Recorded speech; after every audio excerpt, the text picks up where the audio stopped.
This is, I should say, by the way, this is kind of the R half of the tutorial day. So to start with, as promised, we're going to show a little bit of raster stuff, which is a great way in R to work with gridded data. But then we have a couple of things that we wanted to add in, and I think we'll have time to put them into this chunk. We had some content provided by Abby Benson, who works at Obis, and she couldn't join, but we have a short tutorial for accessing and digging into Obis data a little bit that I think I'll show really quickly. And then we have a little bit of some really interesting modeling that we'll show you at the end, which I think we have time for all of this. So to start it off is going to be Camille Ross, who is at Bigelow Laboratory with some of the raster tutorials that she has put together. Oh, and I should also say, some of this, since our infrastructure folks work so hard to get RStudio working on Jupyter Hub, we're going to give that a try. And the tutorials will all be in the same tutorials repo that you've all downloaded, and the instructors will show you where they are. But for some of them, we're going to give RStudio a try. So hopefully this is a good stretch for some people. All right, so Camille, I'll pass it off to you to kick us off with some of the raster tutorials. Hi, everyone. I'm going to share my screen.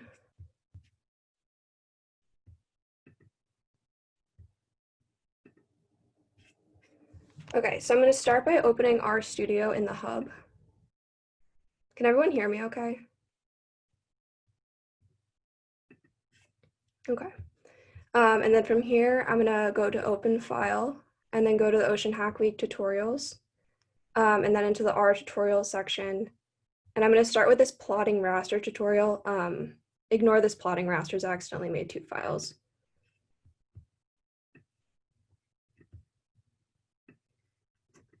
Okay, so we're gonna start by loading the necessary libraries.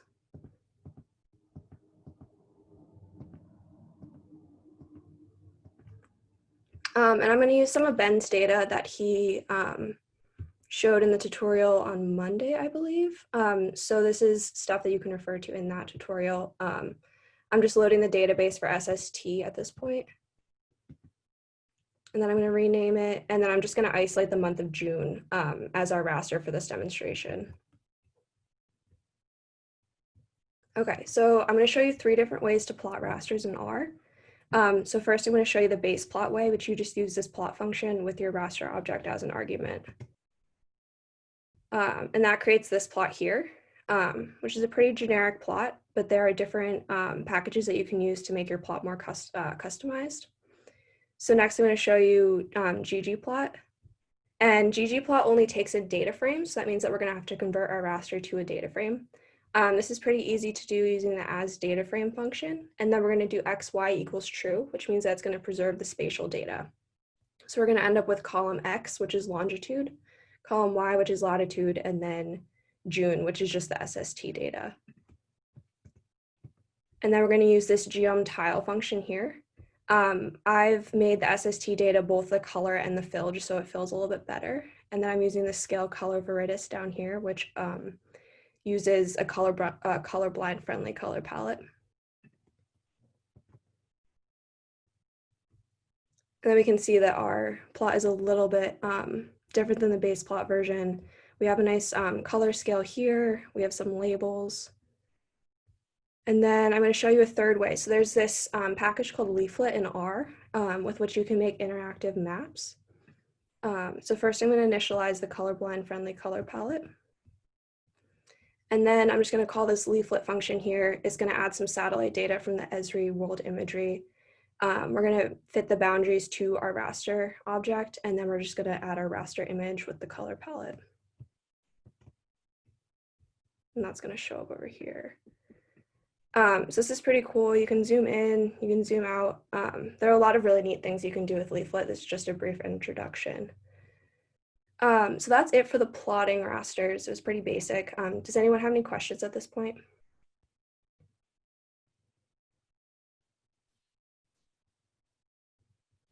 I'm not seeing any on Slack.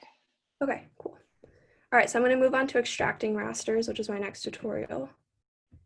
It's in the same folder, and then this version down here. I'm going to load a lot of the similar packages that I loaded for plotting rasters.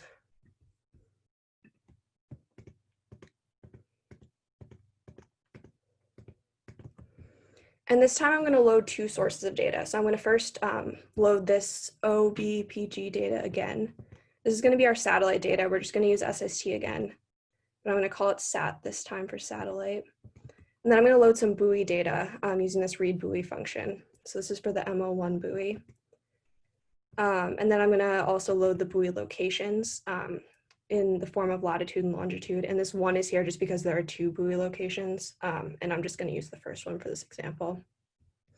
So say we want to find out what the satellite SST values are at this buoy location. We can just use the Raster Extract function. So this is going to extract from the satellite data at the buoy location. Oops. I'm just going to rerun this.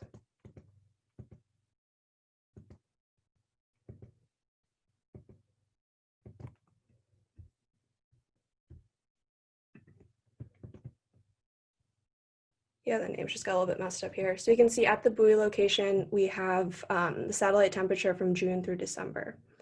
So this can be a pretty useful function, as you can probably imagine. And then I'm going to do a similar thing to what I did in the last tutorial with leaflet. And I'm going to plot the buoy location on our leaflet using this add circles function. It's going to show over here again. If we zoom in, we can see that our buoy location is right here.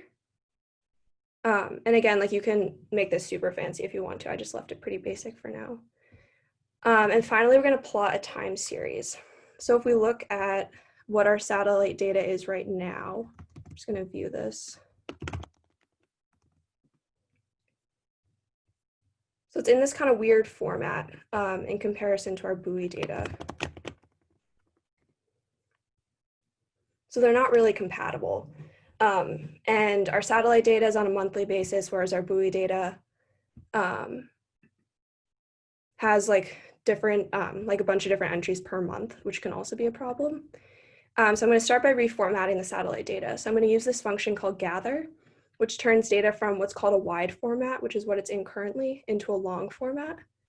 And I'm going to do this based on month from June through December. And then I'm just going to add a numerical month column. So if we view our data now, it's in a format that's more compatible with our buoy data. And then with the buoy data, what I did was I turned the time column into a numerical month column, and then I grouped by that month column and took a mean. So this way we have a monthly mean column. And then I'm just going to initialize our colors for the buoy and satellite data, and then just use Ggplot again to create a time series. As you can see, the buoy and satellite data are pretty similar, which is what you want. So yeah, that's it for the extracting rasters tutorial. If anyone has any questions before I pass it off to Nick.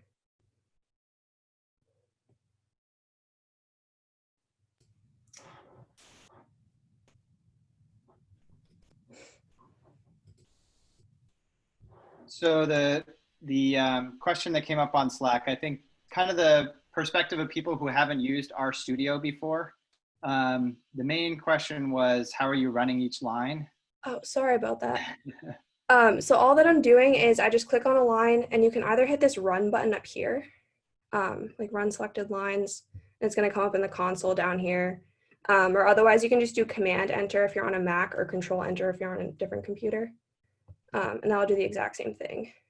You could also, if you wanted to, copy and paste it down here, though I don't recommend doing that.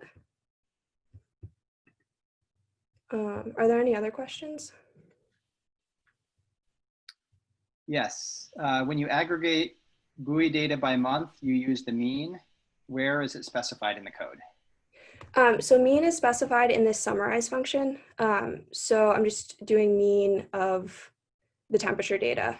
So first I group by month. So this is going to mean that's going to be a monthly mean.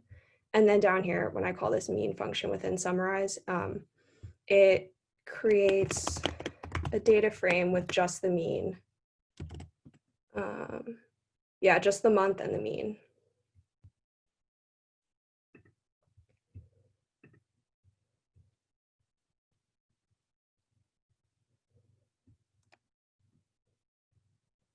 Okay, great. Camille will be back with some more RStudio in just a minute. So if you have more questions about that, you'll have lots of chance to ask. But to kind of lead into her next tutorial, I wanted to give some of this Obis information. So I'm going to go ahead and share my screen.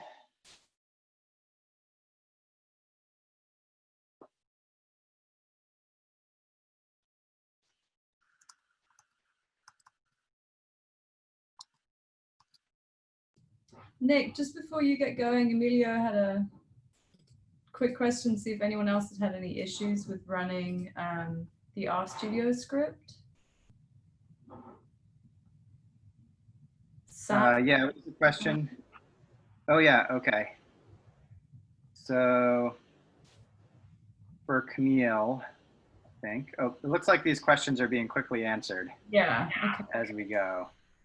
So there was an error message. As long as you start at the top, you should be able to run everything. I'm just checking in the, oh, and someone got errors in the plot buoy location and satellite data using leaflet.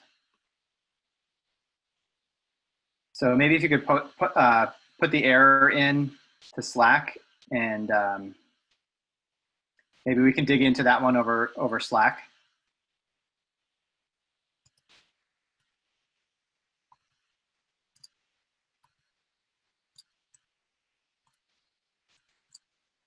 Okay, so I'm going to go ahead and start this this quick introduction to Obis. Are people seeing this Obis website here? Okay, great.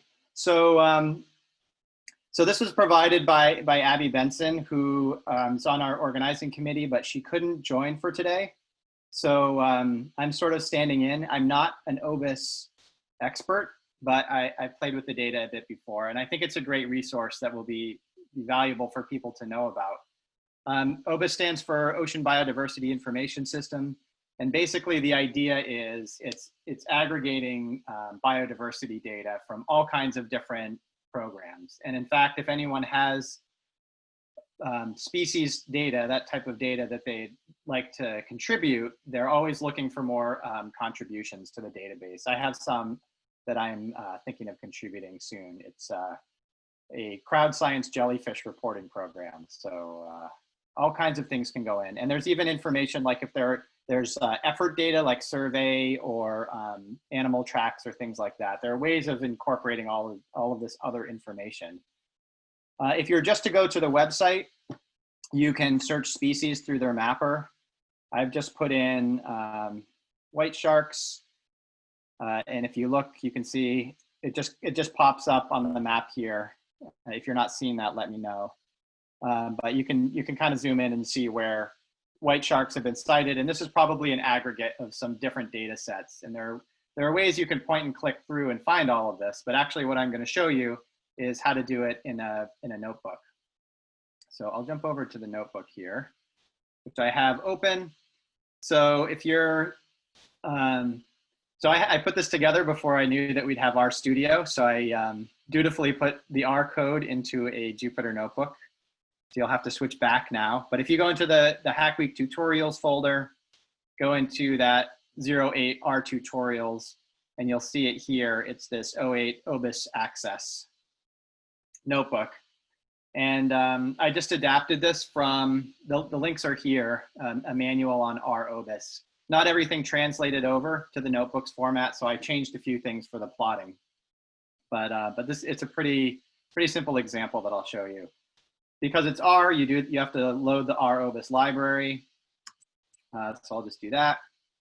And then it's as simple as mostly you're just using this occurrence function, which pulls data from Obis. And I've just put in one of my favorite species, Eubulina glacialis, which is the North Atlantic right whale. And I'm putting the data in a variable called E glacialis. So let's just run that. And this names function is just going to give us all of the headers, essentially all the information that comes with it. So it takes a minute, retrieving 5,917 records, which is a lot of records considering that there's only about 400 right whales left, North Atlantic right whales left alive today. But you can see all the information that comes with it. Rights holders, so people who are contributing data, you'll be able to track it back to the data provider, which is an incentive for people to provide data so it doesn't just get used without their citation and so on. Scientific name, all the taxonomic information like family, species, etc., is in here, and I'll show you some of that in just a second. And there's all this other information. I don't even know what all of this is, but some of it's pretty self-explanatory, like month or day or things like that. So just to kind of give you another little touch point for graphics in R. The tutorial had this plotting with the leaflet package that Camille mentioned, which is what was not working in the notebooks, the Jupyter notebooks. So I just replaced it with Ggplot, which works a little bit better. You put it into a data. I'm just putting latitude and longitude. So for those who haven't used R before, this little $sign is how you get the kind of the information that's under all of those headers. So I'm just pulling out the decimal longitude, decimal latitude, and putting it into this data frame. And then these are the functions for mapping. So this loads in some kind of prepackaged maps, and then the ggplot function is plotting these points on top of the map. And you can see there's some X limits and Y limits and things like that. And so here are all of the North Atlantic right whale observations that are in the Obis data set. There are a few more actually, but these are all the ones that fall into the bounding box that I cropped it to.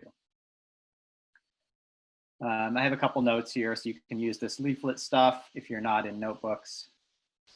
Just to show you a little bit more of the functionality there, you can, so I pulled it by species. You can also specify these polygons, like if you just wanted to pull data from a marine protected area, for example, you put a polygon in like that. I'll just run that. It should come up with a, takes a second to load, but it will come up with a figure in just a second. And so for this, oh, I should also mention, so I put a polygon in, which is Casco Bay, which is a place in the Gulf of Maine, and I'm pulling all of the species. So instead of focusing on just right whales, here I'm pulling all of the sightings, and I specified animals here. So I'm not pulling any species or taxa that are outside of that kingdom. So here are, then I again, just to make a histogram of what you see. You've got, I'm just pausing for a minute as I'm getting a little intro. Can people still hear me? Nick, you're cutting in and out a little bit.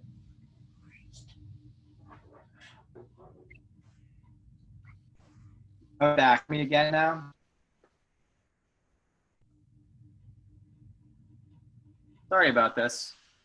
Am I getting a, could someone speak up and say if you're hearing me? You're getting a little bit better. You maybe try shutting off your video, see if that helps with the bandwidth. Okay.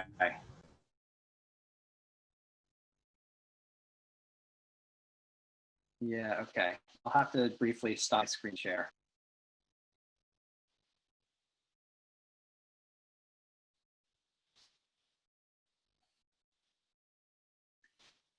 All right, so just pipe in if I'm getting choppy again.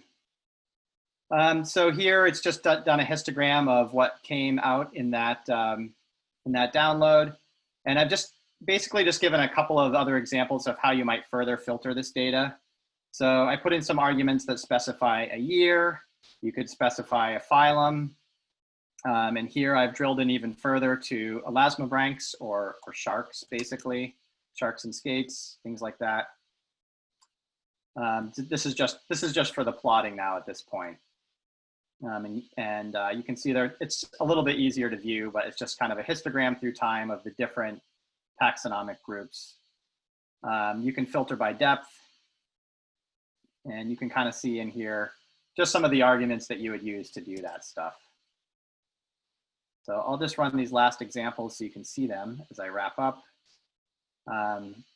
Yeah, so for this one, I took all of the occurrences of this species that were within shallower than that depth, for example, and then I plotted them on a global map. And you could do something similar with date. And then I've just plotted them on a global map again. So that's basically it. I just wanted to give you a couple more examples of plotting things and drilling into the data a bit further. But this Obis database is growing all the time, and it's a really great, it's a resource just for checking in quickly on questions like, say, where are the white sharks, or where are the right whales, or using in sort of deeper scientific questions, or the sorts of things that our project group is working on. So yeah, I'll stop there. Are there questions, Sophie, from Slack? I have not been monitoring it. So there's one question asking if you can do something similar with the iNaturalist database. Yes, I believe there is an R package for downloading iNaturalist data, as well as one for GBIF, which is a global biogeographic information.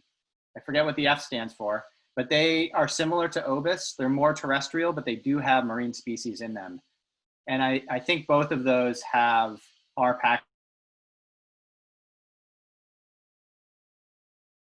packages that are very similar to this for downloading. Any other questions?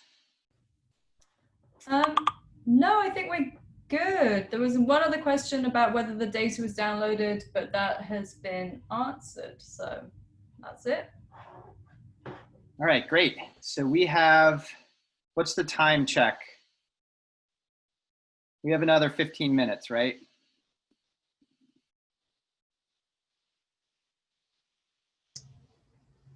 Yes. Okay, great. I think next I'll hand it back to Camille, who is just going to show you a little bit of some simple modeling where you can blend satellite data with some of these species observations in an interesting way.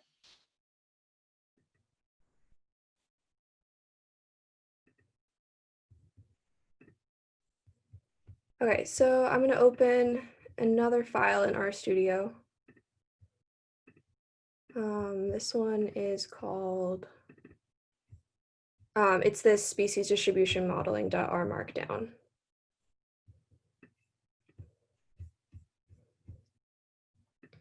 Okay, so I'm going to start by loading these packages again. The Obis one, the OBPG package, and some other helper packages. And then I'm going to load the data just like Nick just showed you guys. I'm going to be modeling the North Atlantic right whale, which is a species that Nick was talking about earlier. Okay, so I'm going to start by plotting this data. So I'm going to load the world map, and then I'm going to plot this using Ggplot. So this is just to assess like the extent of our data. We can see that it's pretty extensive. There are sightings like all over the North Atlantic Ocean. There's one down here off the coast of Africa, which probably isn't, or South Africa, which probably isn't actually, or almost definitely isn't actually North Atlantic right whale. But we're just going to use a Gulf of Maine bounding box for this. So I'm going to load satellite data, similar to the way that I did earlier. I'm going to use SST and chlorophyll A. So this is the exact same workflow that I went through earlier. And then if you guys notice in this picture over here from my last tutorial, you can see that lakes are included in the SST layer. And because there are no whales in lakes, we're just going to get rid of that by using a mask. So where there are NAs in chlorophyll, I'm also going to make that NA and SST. So that's all this line of code does here. So next I'm going to subset the North Atlantic right whale data. So I'm going to subset it in two ways. First, I'm going to make sure that it's within the Gulf of Maine bounding box, and then I'm just going to do the month of August. And this is because that's peak feeding season 4 right whales in the Gulf of Maine. So first I'm going to start by renaming latitude and longitude just so they're easier to work with. And then I'm going to subset, and then finally I'm just going to select latitude and longitude because those are the only columns that we need to model this right now. Okay, so I'm going to be using a package called Biomod2. And in order to run a lot of species distribution models, you need both presence and absence data. And the Obis database only has presence data for North Atlantic right whales.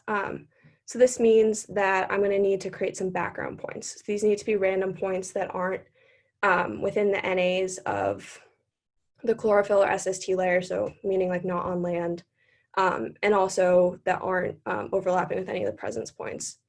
And typically, or especially in Biomod 2, the way that you denote presence and absence is binary. So 1 indicates a presence and a 0 indicates an absence.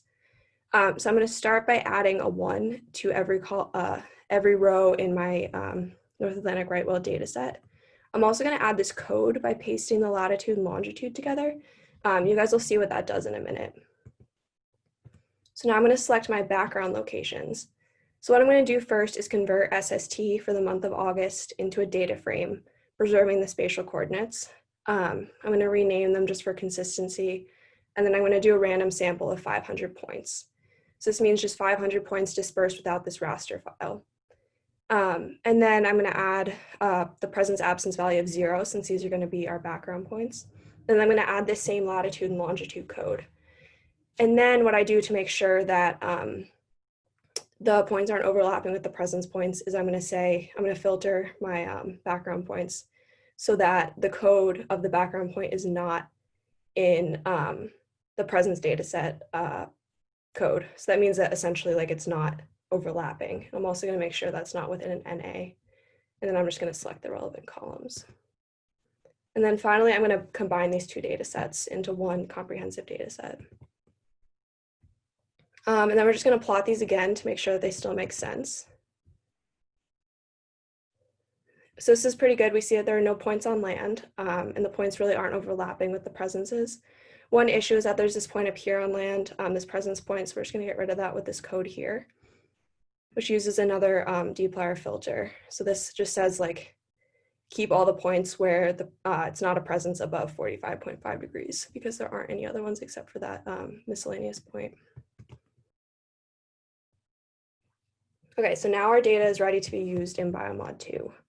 So Biomod 2 takes in the species name, the binary presence, absence, occurrence data, and X and Y, so this is just the coordinates, and then our raster stack of environmental covariates. So this is our SST and our chlorophyll A.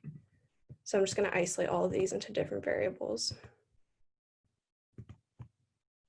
And then Biomod 2 will create its own formatted data object using a built-in function. So I'm just going to put all these variables that we just created into that function. And it gives us this warning that no pseudo absences are selected. So we essentially, this just means that when there is no like true absence data, which is the case with this data set, Biomod 2 can create absences for you. But we don't want to do this just because it gets a little bit messy when you let Biomod 2 do it. So we just did it ourselves with the background points. And then we're just going to check our formatted data object. So we can see that there are 1,184 presences in the month of August within our bounding box. There are 338 absence points. Those are our background points. And then this just gives us a summary of our 2 explanatory variables. So the first one is SST, second one is chlorophyll A. Next, we're going to define our modeling options. So each different type of species distribution model has different parameters that you can use to tune it. So for example, if you're at all familiar with this, like generalized additive models have knots, boosted regression trees have like number of trees.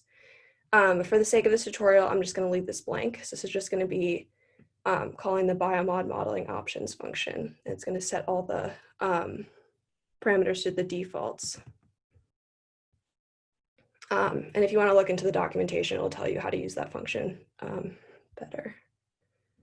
And then finally, we're going to build our model. So this takes in our formatted data object. While Biomod 2 has the capacity to build 10 different species distribution modeling algorithms, I'm just going to build a generalized additive model, or a GAM, just to keep this tutorial simple.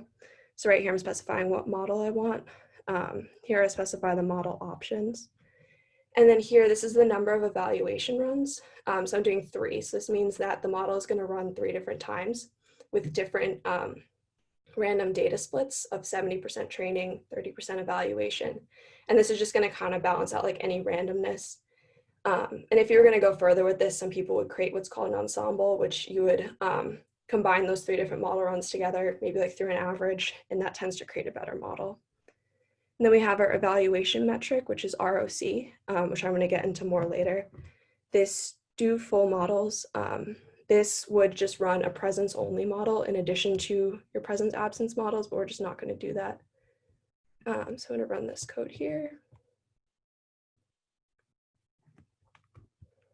Because we're only doing 3 models, it's pretty quick. But this just tells you that it's doing the 3 different runs, the 2 environmental variables, 3 repetitions, we're just doing GAMs. And then we're just going to check our model summary. Yep, so it says what the species is, what the variables are, which unfortunately don't have very informative names right now. It tells us what models were successful, which in this case is all 3 of them, and that none of our models failed, which is good. So now we want to know if our model performed well. So as I said before, we're using the metric that's called ROC, which is also known as AUC, or Area Under the Receiver Operator Characteristic Curve. So it's on a scale of 0 to 1, and a score of 0.5 means that the model performed as well as a random model. Anything above 0.5 indicates that the model performed better than random. Anything less than 0.5 indicates that the model performed worse than random. So we're going to get our model evaluations, and then we're going to print them out. And we see that all 3 runs of our model did relatively well as per this evaluation statistic. So that's also a good sign. And then finally, we're going to do something called Projector Model back onto the same environmental data layers. So this is kind of like, sort of like a prediction. We prefer to call it a projection of the probability of any grid cell within our domain being suitable habitat for E. glacialis or the North Atlantic right whale as per our model. So this projection function takes in our model, our covariates, which are just the same ones. We're just projecting them back onto the same ones that we used to create this model in the first place. We're going to use all 3 of our models that we built, and you can kind of ignore the rest of this stuff. It's pretty much the default. So we're going to run this, and it just tells you that's projecting all 3 models. And then we're going to list our files just so we know what the projection function created. So this current projection out is the actual projection. It's like a biomod2 object that you could load back in if you wanted to. There are all these other ones that are just used in the projection, but the one that we want is this raster here, which is the projection itself. So now we know to load that back in. So we're going to load it in as a raster. We're going to divide by 1,000 because in order to save memory, biomod2 computes probability 1,000 times higher than it actually is. So dividing by 1,000 will convert it back to the 0 to 1 scale, which is what we wanted on. We're going to convert it to a data frame, preserving the XY coordinates, and then we're going to rename it just so it's easier. It's called probability. And finally, we're going to plot this using Ggplot. So we're going to use geom_tile, which is what we've been using to plot rasters. And then we're going to add a color scale. And then we're also going to add the presence data right here. So we're filtering so that PA, which is presence or absence, equals 1. So it's just going to plot the presence data. We're going to add some labels. We're going to add the world map again, and then just clean up the theme a little bit.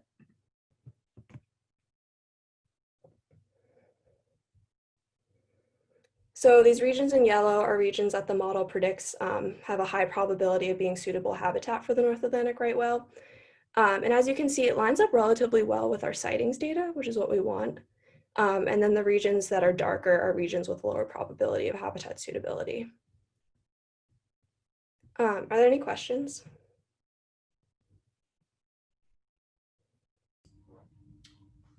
Doesn't look like it. Nothing. Oh, here's one. Is AUC evaluated on the test set? AOC. Yeah, ROC is evaluated on the test set.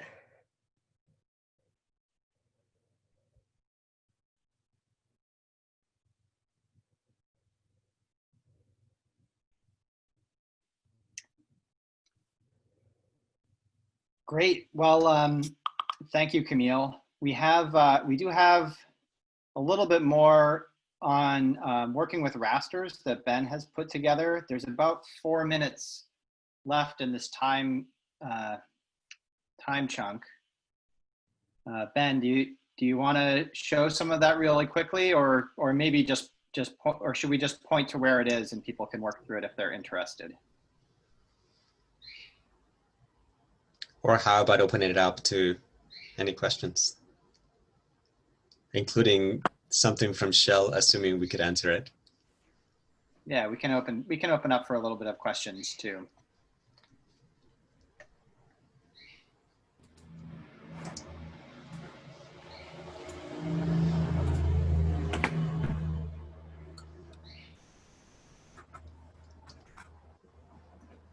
Can I, excuse me, can I pipe in a little bit? Can you hear me? I just noticed a number of people are having trouble with one of the two early tutorials. I think a line got deleted or something, and so one of the data frames doesn't get defined and you end up with a block. We'll go back and fix that and repost it. But one thing that I think a number of people found is that they hadn't done a fresh pull of the repository, so they didn't actually have the freshest, latest tutorials. And that would be something you want to do on a pretty regular basis. Unfortunately for us, we changed our game plan, and so we ended up changing our code between Monday and this afternoon. So if you don't have the latest and greatest, make sure you do a git pull of the Hack Week tutorials clone that you have. If I can chime in, thank you, Ben. To add to that, we should have said that we should all do a get pull at the start, right before we start the Oceanhackweek session every day. It's probably a good idea, independent of anything you're hearing, whether there's something new or not. So we'll try to send reminders about that.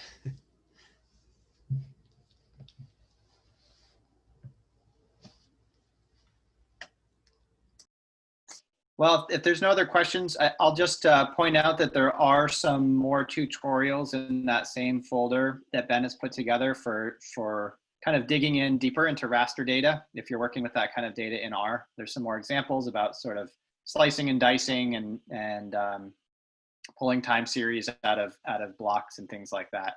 So that's a useful resource for people who could use examples to kind of go through.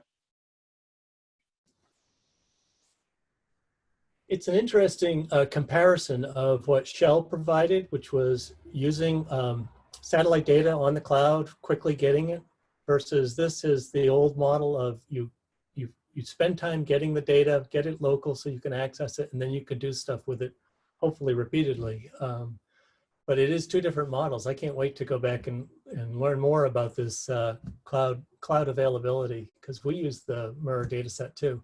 And it'd be fun to be able to get it like that.